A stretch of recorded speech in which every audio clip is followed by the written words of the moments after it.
محمد إنني اشتقت إلى النار. عبد الودي نعم قال إني اشتقت إلى النار فهل أحد من قومك اشتاق إلى الجنة؟ يقول عمرو بن ود هذا.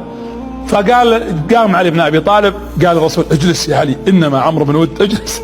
عمرو هذا والنبي صلى الله عليه وسلم ما يبغى علي شجاع وبطل ويقف مع شجعان، لكن لحكمة أرادها النبي صلى الله عليه وسلم في ذلك الموطن. شاهد الكلام أن علي بن أبي طالب دخل فبارز في الخندق. قالوا بعض المسلمين قلنا لن يخرج علي إلا وقد قتل، الموضوع منتهي، من يستطيع يقف أمام هذا الرجل؟ يقول فلما نزل علي بن أبي طالب حاط اللثام على وجهه. يقول ما يبغى يعرف عشان اسمه، انه لو عرف انه شاب صغير وانه ولد ابو طالب، لان ابو طالب كان صديق عمرو بن ود، صديق له، يقول ما يمكن يقاتلني. يقول فوضعت اللثام على وجهي. قال من انت؟ قلت رجل من اصحاب محمد اشتاق الى الجنه.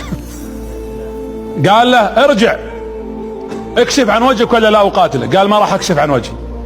يقول علي فلما الح علي خفت انه يظن انني خواف، فكشفت عن وجهي فقلت انا علي بن ابي طالب. قال ارسلوك لانك اصغرهم عشانك الصغير؟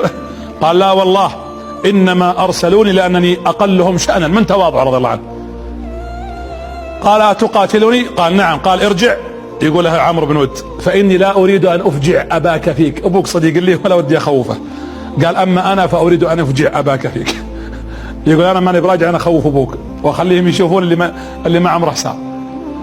قال تقاتلني؟ قال اقاتلك. قال علي عندي 3 شروط. قال وش؟ قال الاولى ان تشهد ان لا اله الا الله. قال اما هذه فلا، انهم كانوا اذا قيل لهم لا اله الا الله يستكبرون.